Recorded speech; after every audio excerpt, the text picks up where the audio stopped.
الحمد للہ رب العالمین والصلاة والسلام علی سید المرسلین اما بعد فاعوذ باللہ من الشیطان الرجیم بسم اللہ الرحمن الرحیم۔ پڑھیے الصلاة والسلام علیک یا رسول اللہ وعلی آلک واصحابک یا حبیب اللہ۔ الصلاة والسلام علیک یا نبی اللہ وعلی آلک واصحابک یا نور اللہ۔ درود پاک پڑھنے کے بے شمار فضائل و برکات ہیں۔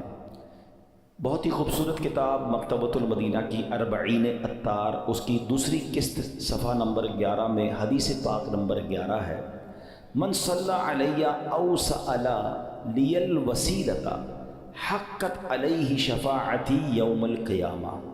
میرے آقا فرماتے ہیں جس نے مجھ پر درود شریف پڑھا یا اللہ پاک کی بارگاہ میں میرے لیے وسیلے کی دعا کی، قیامت کے دن اس پر میری شفاعت ثابت ہو گئی۔ تو درود پاک پڑھنا یہ شفاعت مصطفیٰ صلی اللہ علیہ وسلم حاصل کرنے کا بڑا پیارا طریقہ ہے۔ محبت کے ساتھ بآواز بلند درود پاک پڑھ لیں، صلو علی الحبیب صلی اللہ تعالی علی محمد صلی اللہ علیہ وسلم۔ الحمدللہ ہماری کوشش ہوتی ہے ہم قرآن مجید فرقان حمید کی خوبصورت پیاری آیتوں کو سمجھیں، تلاوت کریں، اس کی تفسیر جانیں اور قرآن کی باتیں کریں۔ آج ایک بنی اسرائیل کی عجیب و غریب بیماری کا ذکر سنیں گے۔ اللہ نے قرآن مجید میں اس کو بیان کیا، اور بدقسمتی سے وہ بیماری، وہ ڈیزیز آج ہمارے درمیان بھی پائی جاتی ہے۔ تو یوں سمجھیے کہ یہ ہمارے لیے بھی بڑی ریلیونٹ ہے، ہمیں بھی بہت غور سے اس کو سننا ہے کہ کہیں ہم میں سے کسی کے اندر یہ بری بیماری نہ لگ جائے، اور یہ بیماری ان کو کیوں لگی قرآن نے اسے بھی بیان کیا۔ اللہ کریم قرآن مجید میں ارشاد فرماتا ہے، پارہ نمبر 1 ہے، سورہ بقرہ آیت نمبر 74۔ ارشاد ہوتا ہے، بسم اللہ الرحمن الرحیم، ثم قست قلوبكم من بعد ذلك فهي كالحجارة أو أشد قسوة وإن من الحجارة لما يتفجر منه الأنهار وإن منها لما يشقق فيخرج منه الماء وإن منها لما يهبط من خشية الله وما الله بغافل عما تعملون۔ اب اس آیت کا ترجمہ کیا ہے؟ آسان ترجمہ قرآن کنز العرفان۔ پھر اس کے بعد تمہارے دل سخت ہو گئے تو وہ پتھروں کی طرح ہیں، بلکہ اس سے بھی زیادہ سخت ہو گئے۔ اور پتھروں میں کچھ تو وہ ہیں جن سے ندیاں بہہ نکلتی ہیں، اور کچھ وہ ہیں کہ جب پھٹ جاتے ہیں تو ان سے پانی نکلتا، اور کچھ وہ ہیں جو اللہ کے ڈر سے گر پڑتے ہیں، اور اللہ تمہارے اعمال سے ہرگز بے خبر نہیں۔ یہ جو آخری آیت کا حصہ ہے نا، یہ تو سمجھ لیں یہاں لکھا ہونا چاہیے۔ کیا فرمایا؟ وَمَا اللَّهُ بِغَافِلٍ عَمَّا تَعْمَلُونَ۔ جان لو کہ اللہ تمہارے اعمال سے ہرگز بے خبر نہیں ہے۔ جو کچھ ہم کر رہے ہیں نا، سب اللہ دیکھ رہا ہے۔ ہم بعض اوقات لوگوں سے، رشتہ داروں سے، دوستوں سے چھپانے کی کوشش کر رہے ہوتے ہیں، شہر تبدیل کریں گے، علاقہ تبدیل کریں گے، دروازہ بند کر دیں گے، دنیا میں کوئی نہ دیکھ لے۔ بار بار قرآن انڈیکیٹ کر رہا ہے، وَمَا اللَّهُ بِغَافِلٍ عَمَّا تَعْمَلُونَ۔ اللہ تمہارے اعمال سے ہرگز بے خبر نہیں، وہ دیکھ رہا ہے۔ تو کاش یہ خیال دل میں راسخ ہو جائے کہ میں جو کچھ کرتا ہوں، اچھا کر رہا ہوں یا برا کر رہا ہوں، رب دیکھ رہا ہے۔ اچھے کام میں بھی اچھا عجیب ہے ہم لوگ نا، برے کام میں لوگ نہ دیکھ لیں اس کی ٹینشن، اچھے کام میں لوگ کیوں نہیں دیکھ رہے اس کی ٹینشن، کسی طرح لوگوں تک پہنچا دوں کہ میں نے کوئی اچھا کام کیا ہے۔ اگر یہ ذہن بن جائے نا کہ دنیا دیکھے نہ دیکھے، اللہ دیکھ رہا ہے، اچھا کروں گا تو اجر اسی سے لینا ہے، اور اللہ نہ کرے برا کروں گا تو سزا بھی اسی نے دینی ہے، تو خیال تو اس کا زیادہ ہونا چاہیے نا، خیال دنیا والوں کا ہے۔ تو بہرحال اب آتے ہیں اس بیماری اور اس آیت کی طرف۔